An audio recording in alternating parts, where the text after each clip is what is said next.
Now that we get to section 2, which is going to have the Boston Massacre in it and the Boston Tea Party, we might want to get some advice from Aaron Burr before we start. Misses, lower your voices. You keep out of trouble and you double your choices. I'm with you, but the situation is fraught. You got to be carefully taught. If you talk, you're gonna get shot. Bird, check what we got. And Burr's correct. If you are speaking out, you're probably going to get shot. That is what happens to many of the colonists who say that they're going to revolt against the British and they're going to try to become their own country. And during the course of Section 2, we get the first deaths of what we're going to know as the American Revolution. This is starting to build up, and colonists are starting to push back, and the British are going to try to squash this fire that is starting in Boston, and they're afraid the fire is going to spread to the rest of the other colonies, which, spoiler alert, it does start spreading to the other colonies, which eventually leads to the British downfall. So the colonists are not pleased by all of these policies, and for the first time, people are starting to realize that we need to work together. We get events like the Boston Massacre that really do pull this entire group of colonies together. You get Crispus Attucks, who they use as propaganda along with the Boston Massacre, as propaganda is going to be huge, and we're going to talk about it a lot because it's the thing that uses, it's the spin that the colonists are putting on situations in order to get people to join their side. And you once again get Sam Adams, who's more than willing to use events like the Boston Massacre and people like Crispus Attucks to get people to join their side. You're going to get Paul Revere, who you've probably heard about with the Paul Revere's ride telling everyone that the British are coming. So we're going to get to that story and how he is actually not the main guy that did that. There's actually a girl that rode a horse farther than he did, but he's the one that kind of gets the credit for being a part of that. So we'll get to that eventually in this section.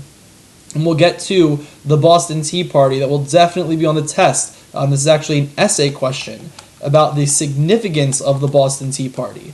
So this is one of 3 essay questions that you're going to be picking 2 of, that these are the symbolic gestures that the colonists are doing in order to get their freedom, in order to make their own country. And eventually you get to even more acts, like the Coercive Acts and the Quebec Act, that cause major problems with the colonists. They get even more angry to the point where they're willing to then fight for their lives and put their lives on the line in order to fight for freedom for the future. Britain starts freaking out that the major issue is in Boston, and they're right. Boston is the hotbed. This is where the fire starts.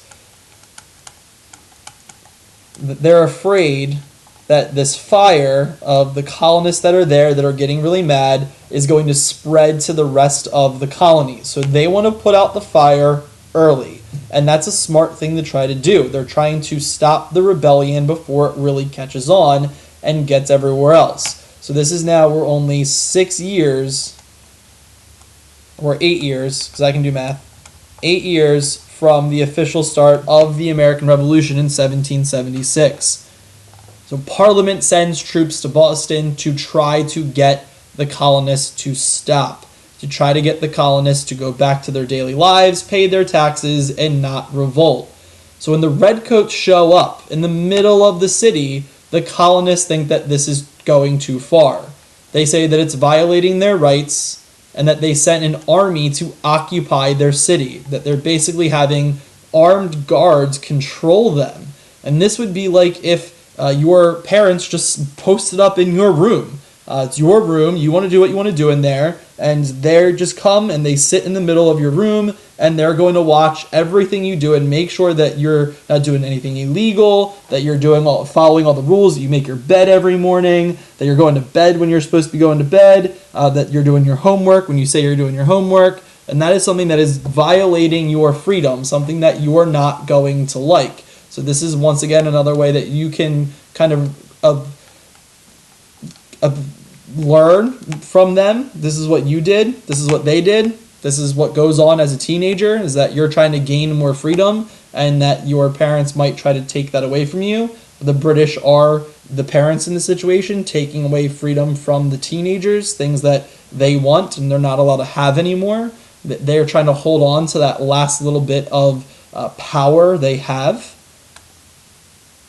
which leads to, hopefully won't lead to in your house, leads to the Boston Massacre. The Boston Massacre is a fight, and it happens now 6 years before the official start of the revolution. And the Boston Massacre is not so much a massacre, and this is going to be the propaganda that we talk about. It's a fight between the people of Boston and the Redcoats. And there's a lot of different stories about how this whole thing went down, but the way that it really kind of went down is that colonists approached the British. So the British, the Redcoats, are posted up in the middle of Britain, the middle of Boston, and the colonists show up with sticks and stones and clubs. Basically, they're an angry mob.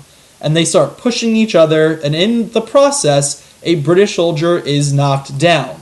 And a Redcoat, one of the British soldiers, fires back into the angry mob, and then there's more pushing and shoving, and at the end of this kind of short little scuffle, not even really a battle, there are 5 people that are killed. 5 colonists die in this.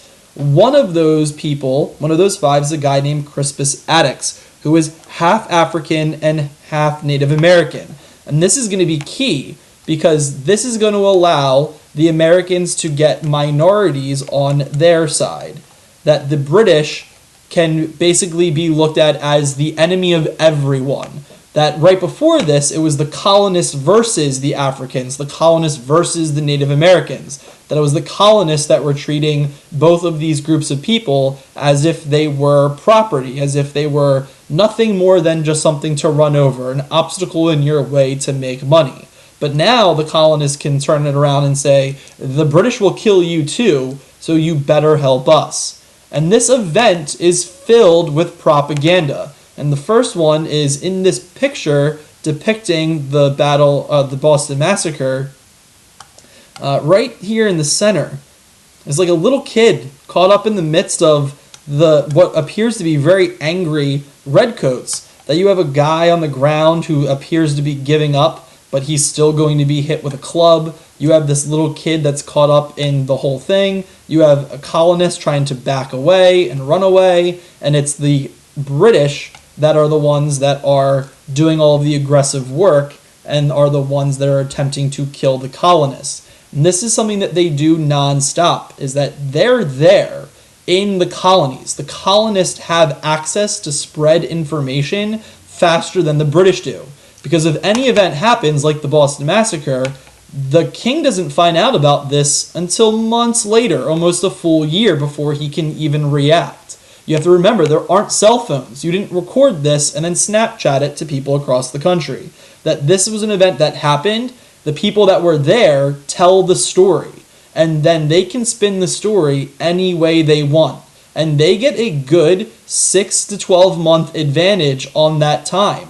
That they can spread whatever message they want without the British being able to stop it. Without the British being able to say that's not what happened and that we want to do something else. We want to try to make amends. So by the time that the king hears about it and responds, the colonies are in like full-fledged revolt because of an event that they called the Boston Massacre, where 5 people died. Like 5 people die like every weekend in Philadelphia. It's on the news all the time, Monday morning. 5 people died this weekend in Philadelphia. It happens all the time in Chicago, Los Angeles. And yet we don't call those massacres. Those are just weekends now. So they use this event where 5 people are killed, including 1 minority person, and they're able to spin this to get a whole bunch of support for the war.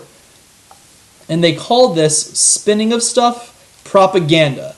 It's information made to influence public opinion.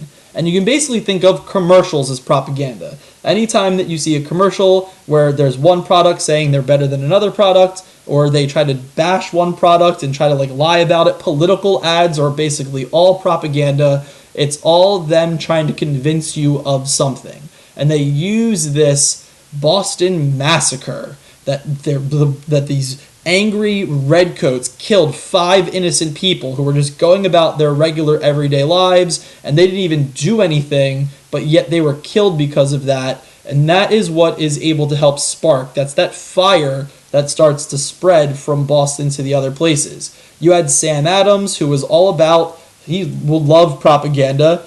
His picture shows bloodthirsty redcoats killing innocent Americans, and Paul Revere, who we know will eventually do Paul Revere's Ride, he makes an engraving where he's showing British troops doing the same thing, firing on just regular everyday people hanging out and doing what they want. And once again, when you look at these two, there's tons of propaganda involved in the way that they design these. You have these angry British people surrounding Crispus Attucks, and you have a guy literally firing a bullet right into Crispus Attucks point blank range, and someone else about to hit him over the head with a club, where they're trying to basically show any minority person in the colonies that this is something that you need to join our side for, that they're willing to kill you, that the British do not play games, they are out for blood to get whatever they want.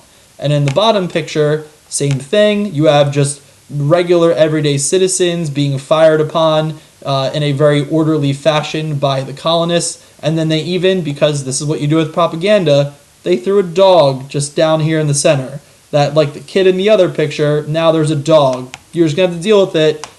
They're not willing just to kill you. They're not willing just to kill African American and Native Americans. They're also willing to hurt dogs who happen to just be nearby. But that's how evil the British are. They're willing to do whatever it is it takes to win. And this Boston Massacre leads to a stronger boycott of British goods. They are able to basically spread word around to the entire colonies within a year about what the Boston Massacre was or wasn't, and how they just wanted to say that it was, and how bad it was when it might not have been as bad as it seemed. And because of the way that the boycott spreads all over the 13 colonies, Parliament has to end all of those Townshend Acts. They have to get rid of them all because the British merchants are making no money. And they do get rid of them all except for the one on tea. So the colonists end their boycotts except for on tea. And this is what will eventually lead to the Boston Tea Party. And apparently, British people just love tea. They're big on tea. Like, every day, they do have tea time. Something you just don't want to mess with, the tea. And I don't know if it was before this that they thought that, or they just used it afterwards as the tea was the last one, so we're going to make that a huge piece of our argument. But it's something that even today, apparently British people just love tea. And Sam Adams is still trying to spread the flames of revolution. So 4 years before the actual start of the revolution, Sam Adams starts something called a Committee of Correspondence. And correspondence is what they used to call when you would write someone a letter. So it was basically a letter writing campaign. It was a committee put together to write letters to the rest of the colonies. And you need this in order to share information. Because remember, you don't have the internet. There's not a message board. You can't tweet or Snapchat or put up a post on Instagram to try to get someone to understand what you're going through. You literally have to write them a letter. And there's no copiers, so you have to write the letter over and over again and then send it to places all around the colonies. And they use this to what they call air grievances. And this basically is complaining. That you're going to complain about whatever it is that you hate the British for. So we're going to write about how they have a tax on tea still and how we refuse to buy tea because of the way that they're treating us. And a large part of the reason why the Tea Act still existed and why this tax on tea was still a thing was because there was a British tea company who was failing. So they wanted to make sure that the British tea company had the ability to make money. So the British have complete control over how tea is sold in America. And they were the only way that people in America and the Americas could get tea was to sell directly to from the British East India Tea Company directly to the people. Which, if you've seen any of the Pirates of the Caribbean movies, they talk about the British East India Tea Company a lot in that, because it was around the same time period that all of this stuff would have happened, which would have occurred at the same time as that Pirates of the Caribbean movie stuff, even though most of that stuff isn't real. Talking squids, not an actual real thing. And during this Tea Act, the colonists said that they would not let their ships unload tea. So they're going to block their ships. The East Indian Tea Company is not going to be allowed to even unload tea. And quite like the Sons of Liberty, you had the Daughters of Liberty. So this is the girl version, the woman version of that same group. So the Sons of Liberty, now you have the Daughters of Liberty getting in on this as well. So it's not just men fighting, it's also women. And they came up with the slogan that don't part with freedom, part with tea. And that kind of shows you how much some of these people really loved tea. Like, you basically get a choice here. You can either get freedom or you can get tea. And there were some people that were like, I don't know, tea's kind of awesome. I'm okay with giving up freedom, which is kind of insane when you look at it today. But if you think about stuff that you have access to every day, are you willing to give up your phone for freedom? Are you willing to give up food for freedom? Are you willing to give up your life for freedom? And that is kind of an argument that a lot of them had, was, are we willing to give up our lives for freedom? Some of them were even only at the point of, am I willing to give up tea for freedom? Which leads to the Boston Tea Party. And this is that first essay question for this chapter that you have the ability to pick either this one or two from one from section 3 and one from section 4, where ships were turned back at Philadelphia and New York that had tea in it, but in Boston, the ship was allowed to get into Boston Harbor. And it was on December 16th that the Sons of Liberty from Boston, this would be that Sam Adams was most likely there, they dressed up as Mohawk Native Americans and boarded the ships and dumped overboard 342 chests of tea. And yes, they dumped over a lot of chests of tea overboard into Boston Harbor. They ruined a ton of product. They basically ruined a whole bunch of money and just threw it down, literally threw it into the water, threw a whole bunch of money, a whole bunch of product that the British East India Tea Company would never get back. And the reason why they do this is more symbolic than anything else, and this is what the essay is kind of about. Yeah, they threw a whole bunch of tea over, and yes, that's going to make the British mad, but it's not going to win you freedom. But what this is telling them is it's saying, we don't need you. They're saying directly to the British government, we don't want your tea, we're totally fine without you, we don't need any of your stuff, you can leave us alone, we're totally going to be fine on our own. And that is something that is kind of that last final straw, that thing that says we're going to become our own country, that this is something that you cannot stop us, we're going to leave. And this is kind of like a kid who is mad about the rules in his house, and he says, I'm going to run away, and I don't need you anymore. And they pack a bag, and they start walking down the street, and most of the time, they get to like the end of the driveway, and they just need to come back because they're not prepared to be on their own. And that's kind of going to be where we're going to be at the end of the American Revolution. At the Boston Tea Party, they say, we don't need you anymore. And they're going to pack their bags, and they're going to leave. They're going to go and start their own country. And once that war is over, America has a big problem because they got to the end of the driveway and there really wasn't a plan in order to be successful after that.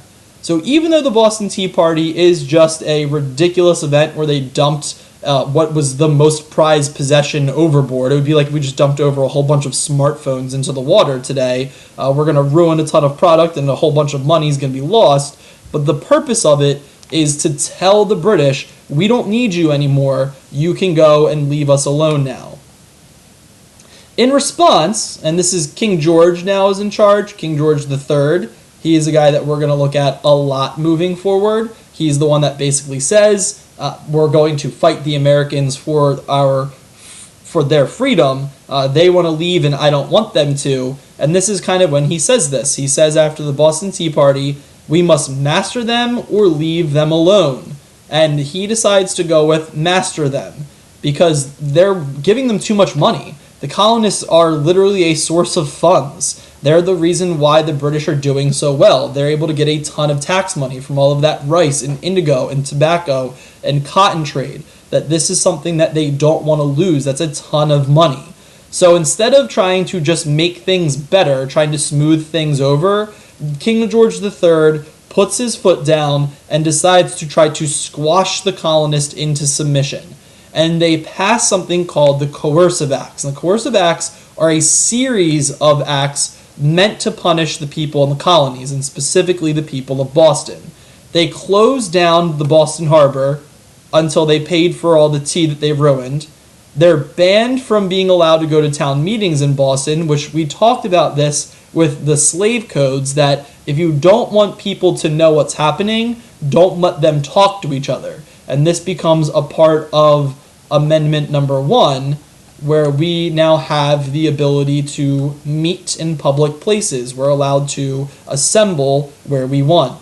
They also forced the Bostonian people to house redcoats. This literally means that they get to live in your house. And we're going to have this, it's going to be called the Quartering Act. I'm just going to write it like this right now, Quarter Act. That this is the Quartering Act, where basically your enemy has to stay in your house. So if we're at war, and it's in my country that we're at war, and you're from another country, that country is going to try to tell me I have to let you sleep in my house, I have to give you food, and then we can go fight later that day. And at the end of the day, if we're both still alive, we're both coming back to my house, and we're going to hang out together, and then eventually one of us will live and one of us will die. But during the night, at night and in the morning, we're going to be friends, and we're going to live together in the same house. Today, we have an amendment that does not allow that to happen unless we're in wartime.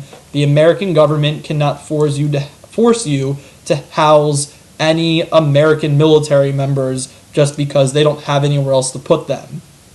And the other part of this was the Quebec Act, which basically set up a government for Quebec. And this is kind of the last real push that makes the Americans angry. The colonists went and helped win all of this land. They were told that they were fighting a war to help them to get all of this land. And so what they do instead is the British just give that land away to other people. So this would be, this came up with my siblings and I, where as we were turning 16, my dad would get a new car and give his old car to the person who was turning 16. And at one point, my sister had gotten a really old car, and then when I turned 16, 2 years later, I had gotten a slightly nicer car. And my sister was really mad that basically I was given a better car than her. That she had to deal with the really old one, and that even though I was younger, I got a nicer product. And that's kind of what happened here. The colonists were expecting to get a nice product, and instead they were given nothing. With the Quebec Act, they were told that any land that you had claimed or bought is gone. That entirely belongs to the British government now. You have to deal with it. Good luck. And that is something that really, once again, all of these things make the colonists very angry, to the point where they're ready to revolt. They don't have any representation in any of these decisions. They tried to push back, and they tried to show the British that they were going to leave, but now it's the British attempting to completely tighten their grip and squash the colonists and kill that rebellion before it starts. What they didn't know was that all of these actions were making it easier for colonists to jump on the revolution bandwagon and go forward and fight.